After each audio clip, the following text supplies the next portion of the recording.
వందనాలు స్తోత్రాలు చెల్లిస్తుంటున్నాం. మీరెంతైనా నమ్మదగిన ప్రభావ మా జీవితాల్లో రుజువుపరుచుకుంటూ మీరు జరిగిస్తున్న ప్రతి కార్యాన్ని బట్టి ప్రభావ మీకు వందనాలు స్తోత్రాలు చెల్లిస్తున్నాం. మీ సన్నిధిలో ప్రార్థించే రీతిగా ప్రభావ మీరు జరిగిస్తున్న ఈ కార్యాన్ని బట్టి ప్రభావ మీకు వందనాలు స్తోత్రాలు చెల్లిస్తున్నాం. నాయన ఈ రాత్రి కాల సమయంలో మీ సన్నిధికి వచ్చి ప్రార్థిస్తున్నాం. గత 2 దినాలుగా ప్రభావ మీ సన్నిధి మాతో కూడా వచ్చి నడిపిస్తూ వచ్చారు.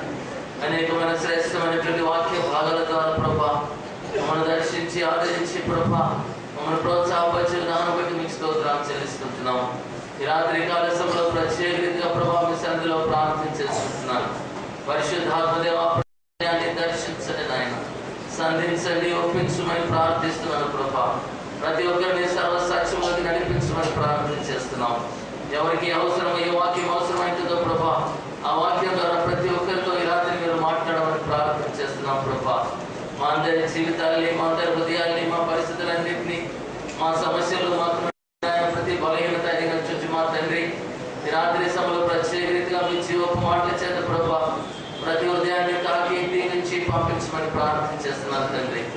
ప్రతి ఒక్క హృదయాన్ని ప్రభావ మీ చేతులకు అప్పగిస్తున్నాం నాయన.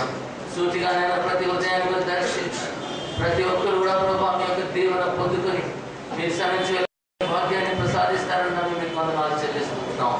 మీ రాజుని మీ చేతులకు అప్పగిస్తున్నాం ప్రభా. ప్రజలందరూ మీ చేతులకు అప్పగిస్తున్నాం. ఈ సంపూర్ణమైన లోతైనటువంటి ఆత్మకార్యాన్ని జరిగించి మమ్మల్ని అందరినీ దీవించి పంపించమని సమస్తమైన మా ఘనత ప్రభావం మీకు ఆరోపించుకుంటూ యేసు ప్రభు నామమున ప్రార్థన చేసి వేడుకుంటున్నాము తండ్రి.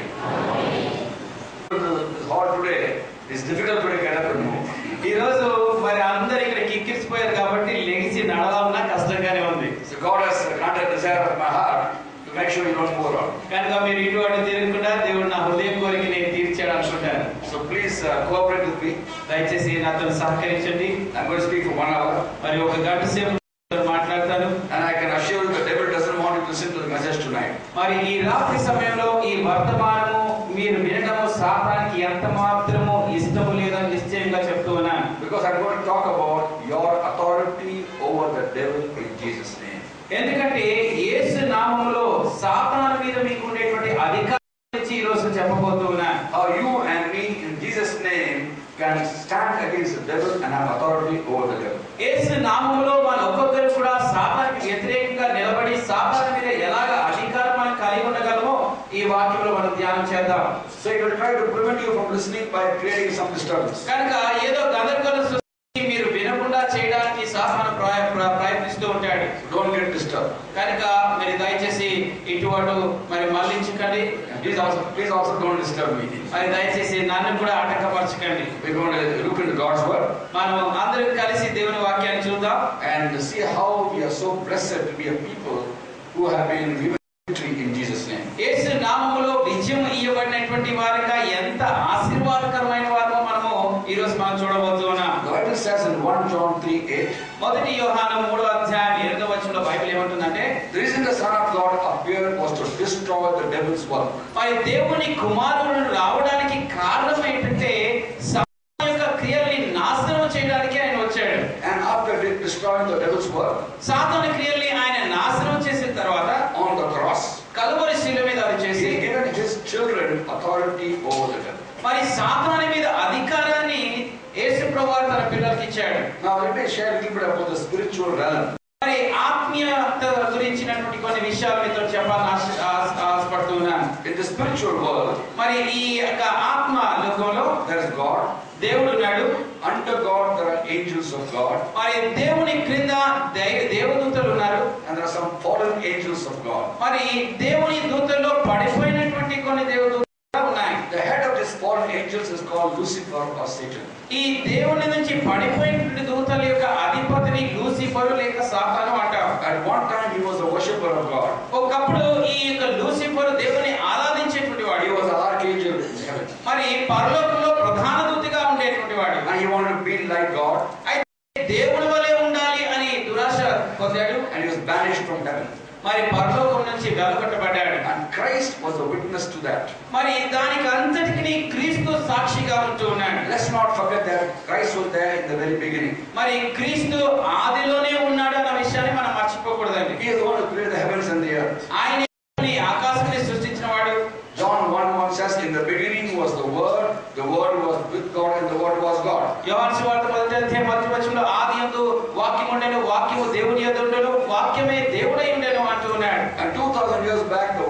became flesh and dwelt amongst us. 2000 సంవత్సరాల క్రితం ఆ వాక్యము శరీరధారి అయి మన మధ్య నివసించాడు.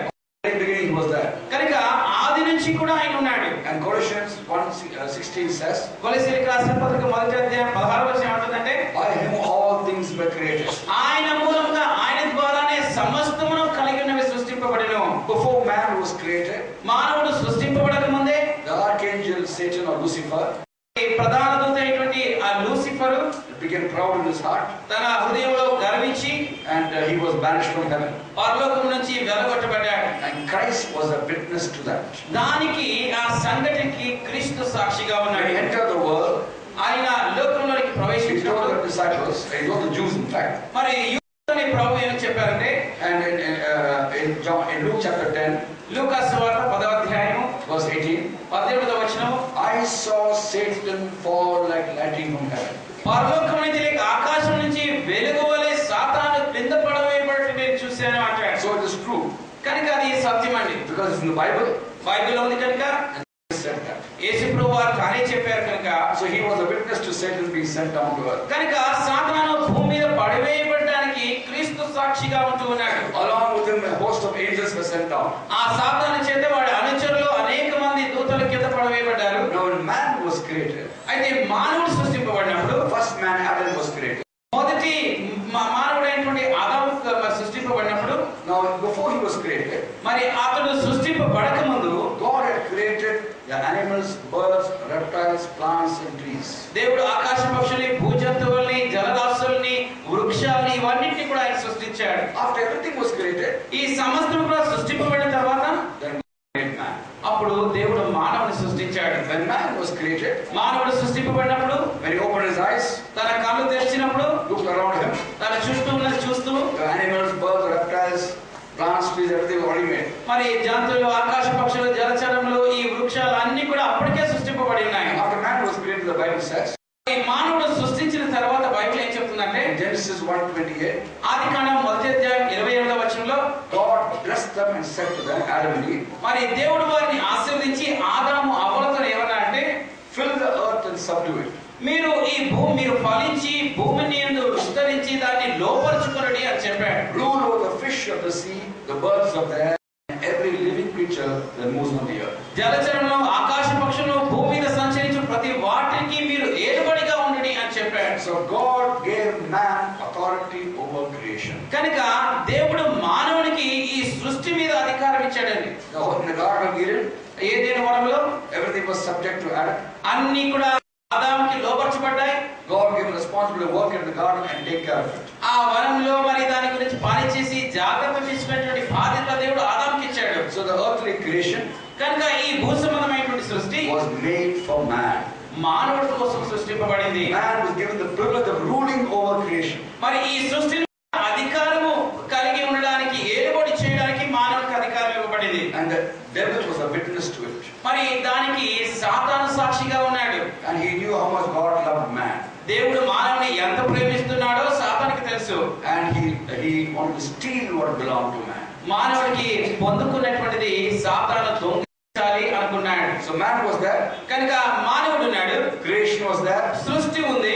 Man was given the authority to rule over creation. మరి ఆ సృష్టిని ఏలడానికి అధికారం మానవుడికి ఇవ్వబడింది. But Satan also was there. అయితే సాతాను కూడా ఉన్నాడు. And you know the Garden of Eden, how he tempted man. మరి ఏదైనా వనంలో మానవుని ఎలాగ శోధించడం మనకు తెలుసు. When they ate of the tree of the God of the knowledge of good and evil, మంచి చెడుల తెలివినిచ్చేటువంటి ఆ వృక్ష ఫలాన్ని వారు తిన్నప్పుడు man sinned against God. మానవుడు దేవునికి వ్యతిరేకంగా పాపం చేశాడు. Man was separated from God. అప్పుడు మానవుడు దేవుని నుంచి వేరు చేయబడ్డాడు. And the devil stole what belonged to man. మానవుడు కలిగినటువంటిది ఆ సాతాను దొంగిలించాడు. Man came under the devil's control. అప్పుడు మానవుడు సాతాను ఆధీనంలోనికి వచ్చేసాడు. He was no more free. ఇక మీదట అతడు స్వతంత్రుడిగా స్వేచ్ఛగా లేడండి. He came under control of sin and Satan. పాపానికి, సాతానికి అధికారంలోనికి వచ్చేసాడు. It says in the book of Galatians chapter 3 verse 22. గలతీయులకు రాసిన పత్రిక 3వ అధ్యాయం 20వ వచనంలో ఏమంటాడంటే, Scripture declares that the whole world is a prisoner of sin. ఈ సర్వలోకము పాపానికి మరి ఖైదులో ఉంది అని లేఖనాలు చెప్తూ ఉన్నాయి. Now when Satan tempted man, సాతాను మానవుని శోధించినప్పుడు man came under the evil one's control. మానవుడు ఆ దుష్టుని అధికారం కిందకి వచ్చేసాడు. Death entered the world మరణము లోకంలోనికి ప్రవేశించింది. through sin. పాపం ద్వారా అది వచ్చింది. Sickness, disease, hatred, discord, lack of peace, separation from God, all that came. రోగము, సమాధానము లేకపోవడం, ద్వేషము, సమాధానము, శాంతి లేనటువంటి తనం, ఇవన్నీ కూడా చెడు లోకంలోనికి వచ్చాయి. All the evil in the world came because of rebellion. ఈ లోకమైనటువంటి దుష్టత్వం అంతా కూడా మానవుని యొక్క తిరుగుబాటుతనం నుంచే కలిగి ఉన్నాయి. Because of sin, man died.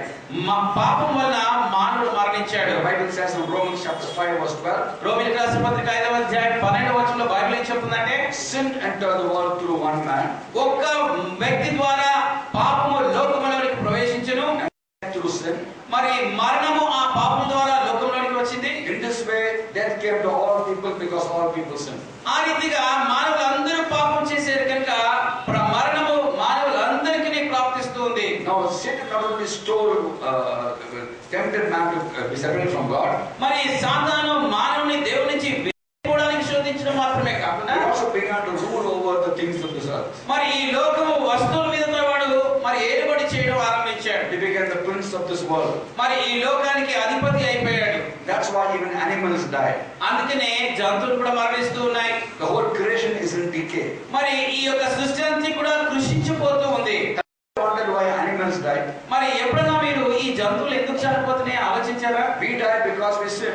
మనం పాపం చేసాం కాబట్టి మనం మరణిస్తున్నాం. Why do animals die? అయితే జంతువులు ఎందుకు చనిపోతున్నాయి? What sin your dog did that a dog should die? మీ కుక్క ఏం పాపం చేసింది ఎందుకు చనిపోతుంది? They die because they belong to us. అవి మనకు చెందినవి కనుక అవి కూడా మరణిస్తూ ఉన్నాయి. Man came under devil's control.